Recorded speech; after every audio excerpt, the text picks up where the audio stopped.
नमस्कार, मैं हूं रानी रूहल और भारत के बढ़ते कदम के हमारे आज के इस एपिसोड में मैं आप सभी का स्वागत करती हूं। आज इस एपिसोड में हमारे साथ बातचीत के लिए मौजूद हैं जनजातीय कल्याण मंत्री श्री जुएल ओराम जी। जुएल जी, आपका बहुत बहुत स्वागत है। जी। जुएल जी, सबसे पहले हम जानना चाहेंगे कि मोदी सरकार को सत्ता में आए हुए अब 2 साल हो चुके हैं, तो इन 2 सालों में जनजातीय और आदिवासियों के कल्याण के लिए किस तरीके से काम किया है आपने? हम लोग को योजनाबद्ध तरीके से बहुत सारे स्कीम का लागू किया है। उसमें से सबसे प्रायोरिटी हमारा एजुकेशन सेक्टर में रहा है। एकलव्य रेसिडेंशियल मॉडल स्कूल ये एक नया योजना है जिसके कारण उस बच्चों को पूरा खाने पीने रहने के लिए जवाहर नवोदय विद्यालय टाइप का हम लोग उसमें देते हैं। हमारा देश में शुरू में 100 नवोदय विद्यालय टाइप का एकलव्य मॉडल रेसिडेंशियल स्कूल का परिकल्पना करके 84 तक हम किए थे। बीच में हर साल में 10-12 करके ऐड कर रहे थे, लेकिन लास्ट 2 साल में हम लोग 63 से ज़्यादा मॉडल स्कूल इसमें ऐड किया है और क्वालिटी एजुकेशन दिया है। आज इसके कारण जनजाति में इंजीनियरिंग, मेडिकल, IAS, IPS ये सब में क्वालिफाई करने के लिए जो पहले कैंडिडेट नहीं मिलते थे, आज उसमें से जनरल कैटेगरी में भी कुछ लोग क्वालिफाई करने के लिए सक्षम हो रहा है। जब आपने ये मिनिस्ट्री ज्वाइन की थी, आप मिनिस्टर बने थे, उस समय क्या क्या चुनौतियां थी और अब कहाँ तक वो चुनौतियां पूरे तरीके से ख़त्म हो चुकी हैं? ये मंत्रालय और फॉरेस्ट डिपार्टमेंट पहले काफ़ी झगड़ा करते रहते थे, उन लोगों का कुछ काम नहीं करते थे। बहुत सारे काम इसके लिए रुका हुआ था और हमारा सरकार आने के बाद दोनों मंत्रालय आपस में बात करके ये झगड़ा हम लोग ख़त्म किया। हमारा जो विभाग का जो दायित्व है उसको हम लोग निर्वहन किए, उनका विभाग का वो निर्वहन किया। उसके साथ साथ आपका जनजाति को नौकरी देना, उनका लाइवलीहुड में बढ़ोतरी करना, उनको एंगेजमेंट करना, ये सबसे बड़ा चैलेंज था, क्योंकि इस अभाव के कारण बहुत सारे नक्सल लोगों के साथ अट्रैक्ट हो रहे थे। वहाँ नक्सल लोगों को के साथ जाने के लिए वो लोग बाध्य हो रहे थे। इसमें से हम लोग दूर किया। अभी MFP net, minor forest produce net हमने लॉन्च किया है। स्किल डेवलपमेंट में 1,80,000 से ज़्यादा लोगों को हम लोग ट्रेनिंग करके उनको प्लेसमेंट दिया है।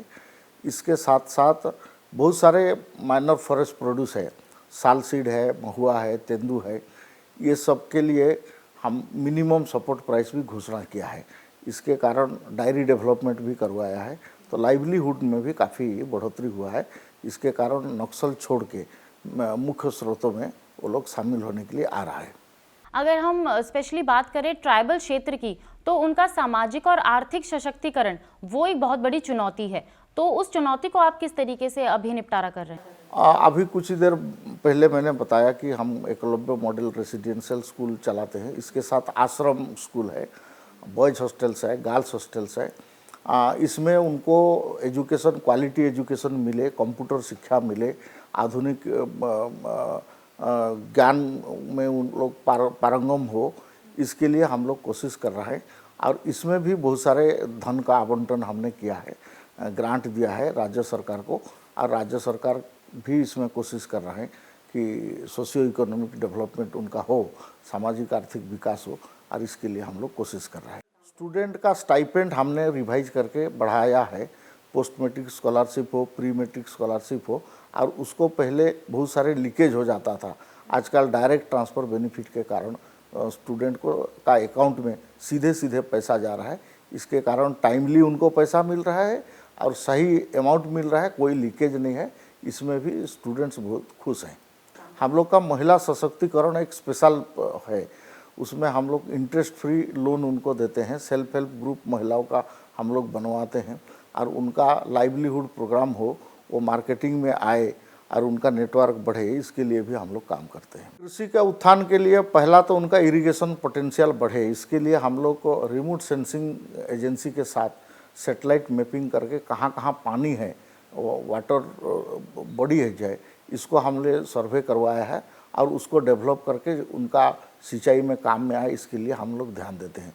दूसरा है कि कृषि का उपज का जो रेट किसान को नहीं मिलता है, उसके कारण वो डिस्ट्रेस में जाते हैं, तो इसके लिए भी मिनिमम सपोर्ट प्राइस का जो हमने नेट बनाया है और ट्राइफेड जैसा संस्था का थ्रू में हम लोग उनको आगे बढ़ाने के लिए उनका मार्केटिंग और उनका प्रोत्साहन देने के लिए हम लोग कोशिश कर रहे हैं।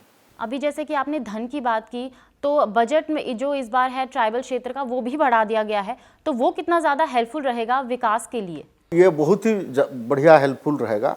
पहले टीएसपी प्लान जो नेशनल होता था, इस बार प्रधानमंत्री जी ने, माननीय प्रधानमंत्री जी ने 3-4 बार मीटिंग करके कैबिनेट सेक्रेटरी का माध्यम से आपका टीएसपी फ्लो जो है हर डिपार्टमेंट में से ट्राइबल लोगों के लिए काम हो, इसके लिए भी प्रावधान किया गया है।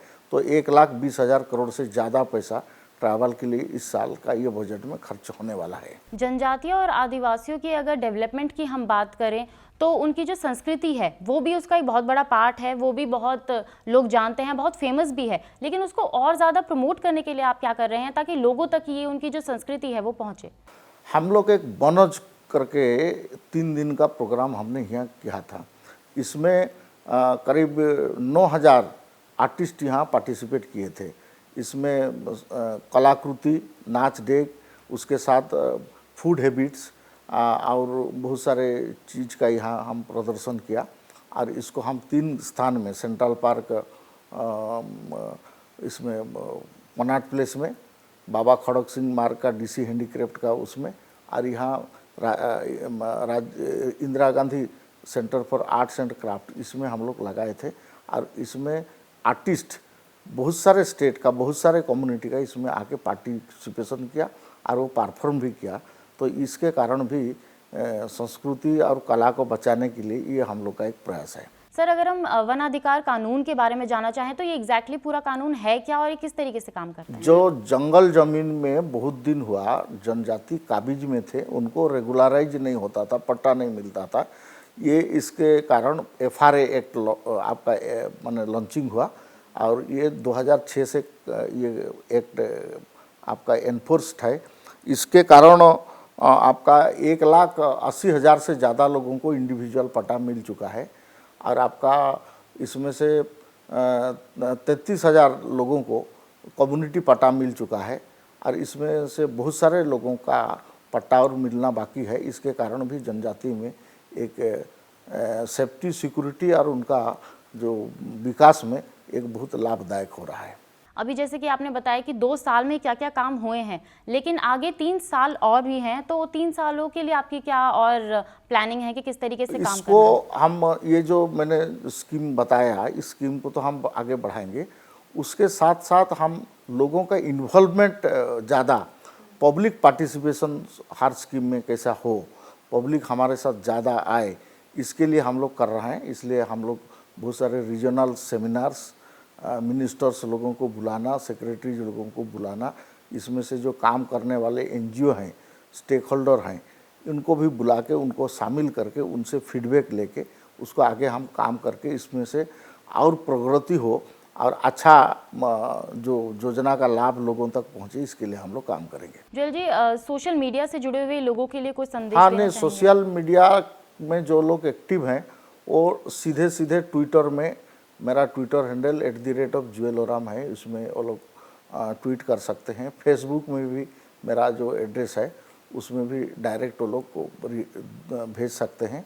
और हमारा मंत्रालय का भी जो वेबसाइट है और ट्विटर हैंडल है और फेसबुक है, इसमें भी वो लोग मैसेज दे सकते हैं। टोल फ्री नंबर भी है, उसमें भी वो लोग इंटरेक्ट कर सकते हैं और उसमें उनका जो बात को हमारा तक वो पहुंचा सकते हैं। जुएल जी, आपने अपना कीमती समय हमें दिया, उसके लिए आपका बहुत बहुत थैंक यू।